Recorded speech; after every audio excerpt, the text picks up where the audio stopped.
नमस्ते, जय श्री कृष्णा। तो आज मैं आपसे एक ऐसे टॉपिक के बारे में बात करना चाहूँगी जिसके बारे में शायद कोई बात नहीं करता। हमें पता है कि कोविड एक बहुत ही बुरी बीमारी थी जिसमें बहुत से लोगों की जान गई। लेकिन आज मैं आपसे एक ऐसी बीमारी के बारे में बात करना चाहूँगी जो कोई फ़िज़िकल बीमारी नहीं बट एक मेंटल बीमारी है और इस बीमारी की वजह से बहुत सी लड़कियों की जान गई है। तो ये बीमारी है औरतों से नफ़रत करने की बीमारी और ये बीमारी इतनी ज़्यादा फैली हुई है सोसाइटी में, कोई इस बारे में बात नहीं करना चाहता। मैं आपको एक एग्जांपल देना चाहूँगी। मैं कुछ टाइम पहले एक महोदय से मिली। मैं जानती हूँ इनको।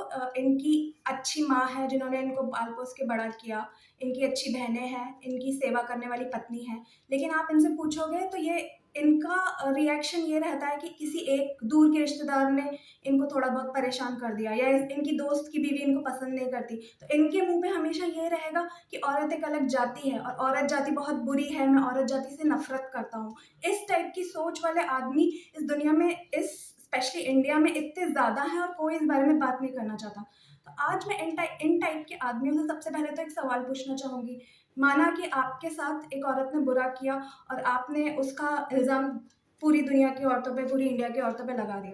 क्या आपको ये अच्छा लगेगा कि एक औरत एक रेपिस्ट का एग्ज़ाम्पल देख के सारे आदमियों को रेपिस्ट बोल दे? आपको अच्छा लगेगा? या फिर एक औरत रास्ते पे जा रही है, उसको कोई आदमी छेड़ देता है, उसको परेशान कर देता है और वो उस आदमी का एग्ज़ाम्पल देके बोल दे कि दुनिया के सारे आदमी बुरे हैं, आदमी जाति ही बुरी है। ऐसा क्या आपको अच्छा लगेगा? क्या आपको ये एक्सेप्टेड होगा? पहला क्वेश्चन तो ये। दूसरा क्वेश्चन, मैंने माना कि आप दुनिया की सारी औरतों से नफ़रत करते हो, आई एग्री। लेकिन जब आपकी शादी की एज होती है, जब आपको शादी का मन करता है, इच्छा होती है, तो आप क्यों फिर औरतों के पास जाते हो? आपको ये होना चाहिए ना कि आप गे बन जाओ, मतलब आदमियों के साथ रहो, औरतों के पास मत आओ। Very logical. और तीसरी बात मैं ये बोलना चाहूँगी कि यूनिवर्स में एक लॉ होता है, लॉ ऑफ कर्मा। जैसा आप करोगे वैसा आप भरोगे। जो आप यूनिवर्स को दोगे, यूनिवर्स वही आपको वापस देगा। ठीक है? तो आप अगर ऐसी बात करते हो कि दुनिया की सारी औरतें बुरी हैं, औरत जाति बुरी है, तो औरत जाति का रिप्लाई पता है क्या आएगा? आप भी बहुत बुरे हो, आपसे भी हम नफ़रत करते हैं। ठीक है? तो ये तीसरा पॉइंट हो गया। अब मैं अपनी बहनों से, अपनी दोस्तों से, जो लड़कियाँ शादी की एज में हैं या शादी की एज में नहीं भी हैं, उनसे ये बोलना चाहती हूँ कि देखो, इन जैसे आदमियों का वंश इसलिए आगे बढ़ रहा है, इन जैसे आदमियों की संतानें इसलिए हो रही हैं, इनकी शादियाँ इसलिए हो रही हैं क्योंकि ड्रम रोल, हमारे सोसाइटी में एक बहुत ही अजीब कॉन्सेप्ट है, एक अनजान आदमी से अरेंज मैरिज करने का कॉन्सेप्ट। ठीक है? क्या होता है कि हम सेम कास्ट में अरेंज मैरिज करने के चक्कर में किसी से भी शादी कर लेते हैं और यही रीज़न है कि ऐसे लोगों का वंश आगे बढ़ता रहता है, ऐसे लोगों की शादियाँ होती जाती हैं जो शायद शादी के लायक ही नहीं है, जो शायद औरतों से नफ़रत करते हैं, या फिर ये क्रिमिनल भी हो सकते हैं, ये नार्सिसिस्ट हो सकते हैं, रेपिस्ट हो सकते हैं, कुछ भी हो सकते हैं। लेकिन हम लोगों ने ये मान लिया है कि, मतलब ऐसी भ्रांतियाँ फैल फैल चुकी है हमारे समाज में कि अरेंज मैरिज बहुत अच्छी है, लव मैरिज बहुत बुरी है। तो उस बारे में भी मैं कुछ पॉइंट्स बोलना चाहूँगी। तो सबसे पहली बात तो, सबसे बुरी बात अरेंज मैरिज की ये है कि इसमें डॉरी यानी दहेज प्रथा का बहुत चलन है और ये इतनी गंदी प्रथा है ना, इस वजह से पता नहीं कितनी लड़कियों को माँ बाप ने अपनी माँ की कोख में मार दिया है। क्यों मार दिया? क्योंकि उनको लगता है कि लड़की तो फाइनेंशियल बर्डन है, हम इसकी डॉरी का अरेंजमेंट नहीं कर पाएंगे, तो हम इसको पहले ही मार देते। कोख में मार दिया है एंड पैदा होने के बाद भी मार दिया है। और ये कोई हवाई बात नहीं बोल रही हूँ मैं, ऐसे हरियाणा में बहुत से पूरे के पूरे गांव हैं जहाँ कोई लड़की नहीं है। इसलिए नहीं है लड़की क्योंकि लड़कियों को पैदा होने से पहले ही मार दिया जाता था। एंड आप इंडिया का जेंडर रेशियो चेक कर सकते हो खुद। एंड इस कैलकुलेशन के हिसाब से ये सामने आया है कि इंडिपेंडेंस से लेकर अब तक कम से कम 5 करोड़ लड़कियां पैदा होने से पहले ही मार दी गई है। तो ये एक बीमारी है जिससे हमें लड़ना चाहिए, एटलीस्ट हमें बोलना चाहिए, हमें सोचना चाहिए। अब कुछ लोग बोलेंगे कि अरेंज मैरिज बहुत अच्छी होती है क्योंकि हमारे माँ बाप बहुत इंटेलिजेंट है, वो हमारा भला चाहते हैं और जब वो हमारे लाइफ पार्टनर ढूंढेंगे तो वो बहुत बेहतर होगा उस लाइफ पार्टनर से जो हमने खुद के लिए चुना है। तो ठीक है, इसको भी लॉजिकली एनालाइज करते हैं। चलो मान लिया कि आपके पेरेंट्स आपका भला चाहते हैं, लेकिन जब आप एक अनजान आदमी से शादी करते हो या अनजान औरत से शादी करते हो, तो आपके पेरेंट्स भी उस अनजान आदमी या औरत को उतने ही कम दिनों से जानते हैं जितना आप जानते हैं। अगर आप उसको 2 दिन से जानते हैं तो आपके पेरेंट्स भी उसको 2 दिन से ही जानते हैं, और 2 दिन में वो ऐसे क्या पता कर लेंगे उस आदमी या औरत के बारे में कि आपसे शादी करने का डिसीजन आप ले पाओ। तो ये एक बहुत इंपॉर्टेंट पॉइंट है जो हम अक्सर इग्नोर कर देते हैं।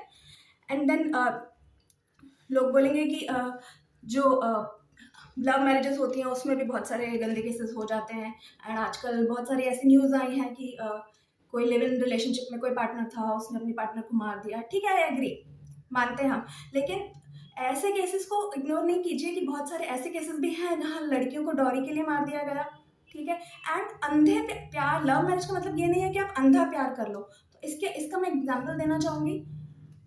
जब कुरुक्षेत्र का युद्ध हुआ था तब अर्जुन के मन में भी बहुत अंधा प्यार था अपने बड़ों के लिए, जिसमें कि द्रोणाचार्य जैसे उसके गुरु थे। देन उसके भीष्म पितामह थे। सब लोग उसके कौरव भाई थे। हालांकि वो भाइयों को इतना नहीं पसंद करते थे, लेकिन भाई थे, सब उसके अपने थे। तो जब वो उन पे तीर चलाने लग रहा था तो उसको उसके मन में शंका थी कि मैं अपने अपने अपनों पे क्यों तीर चलाऊं। तब कृष्ण भगवान ने बोला कि नहीं, अंधे प्यार से ज़्यादा इम्पोर्टेंट है न्याय, अंधे प्यार से ज़्यादा इम्पोर्टेंट है धर्म। अब यहाँ धर्म का मतलब आप रिलीजन से मत लीजिए। धर्म का मतलब है कि कर्तव्य, आपका कर्तव्य अंधे प्यार से ज़्यादा इम्पोर्टेंट है। इसी तरह एक बहुत फेमस ऑथर है रॉबर्ट ग्रीन, जिन्होंने किताब लिखी है लॉज ऑफ ह्यूमन नेचर। तो उसमें उन्होंने बोला है कि आप जब भी अपना पार्टनर चुने, चाहे वो बिजनेस पार्टनर हो या इंटीमेट पार्टनर हो, आप सबसे ऊपर उसके कैरेक्टर को रखें। मतलब मनी से ज़्यादा, अपनी उसकी सोशल स्टेटस से ज़्यादा, उसकी इंटेलिजेंस से ज़्यादा भी। क्योंकि मनी एंड सोशल स्टेटस कमाया जा सकता है एंड इंटेलिजेंट इंसान को बनाया जा सकता है। बेसिकली आप बहुत मेहनत करोगे तो एक बुद्धू इंसान भी थोड़ा इंटेलिजेंट बन सकता है। लेकिन कैरेक्टर ऐसी चीज़ है जो आप इम्प्रूव नहीं कर सकते। ठीक है। तो जब भी आप लव मैरिज करें तो इस बात का ध्यान रखें कि आपको अंधा प्यार नहीं हो रहा है, आप कैरेक्टर को इम्पोर्टेंस दें।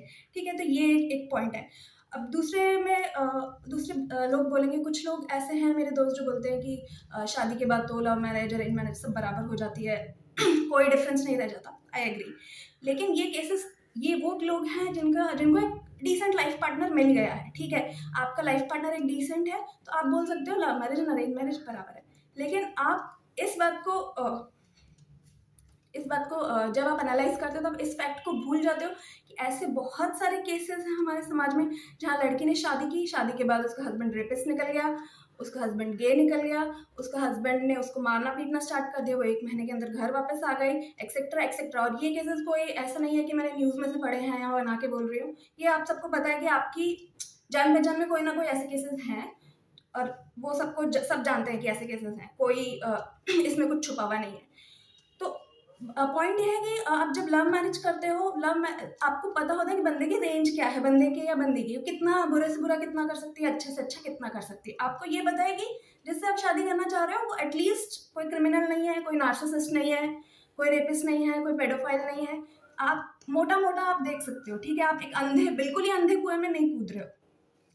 ठीक है। अब कुछ लोग बोलेंगे कि अरेंज मैरिज तो हमारी परंपरा है भाई, हमारे रिलीजन से जुड़ी है, हमारे धर्म से जुड़ी है। तो ये भी एक टोटल मिथ है। ओके। तो मैं इसके लिए अपने अपने रिलीजन का एग्जांपल देना चाहूँगी। एटलीस्ट सनातन धर्म में, जिसको हम हिंदू धर्म भी बोलते हैं, हमारे यहाँ मैक्सिमम देवी देवताओं ने लव मैरिज ही की है। चाहे शिव जी और पार्वती जी की शादी हो, चाहे सती और शिव जी की शादी हो, चाहे रुक्मणी जी और कृष्ण भगवान की शादी हो, हम लोगों ने, हमारे देवी देवताओं ने तो लव मैरिज की। लेकिन हम परंपरा का, रिलीजन का बहाना देख के हम अरेंज मैरिज को ही सपोर्ट करते हैं। और अरेंज मैरिज को कोई बुरी चीज़ नहीं है, अगर आपका पार्टनर अच्छा है तो अच्छी है। लेकिन ये एक अंधे कुएं में कूदना है। और सिर्फ आप, ऐसा है अरेंज मैरिज में सिर्फ आप खुद कुएं में नहीं कूद रहे हो, आप पूरी सोसाइटी को कुएं में कूदवा रहे हो। होता क्या है कि आपने एक गंदे आदमी से शादी की, आपका पति मान लो कि एक लड़की छेड़े, वो लड़कियों को छेड़ता है, मोलेस्ट करता है, रास्ते चलती लड़कियों को परेशान करता है।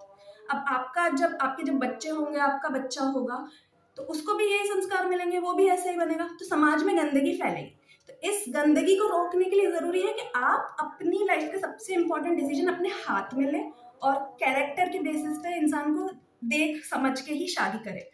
अब कुछ लोग बोलेंगे कि हम तो बादशाह हैं, हमें तो कोई नहीं मिलेगा, हम अरेंज मैरिज पे डिपेंडेंट हैं। तो देखो, पहली चीज़ तो ये है कि आपको कोई नहीं मिलेगा तो it is blessing in disguise. Okay, you have lost nothing. एक बुरे आदमी के साथ फंसने से कहीं कई गुना ज़्यादा अच्छा है कि आप अकेले रहें।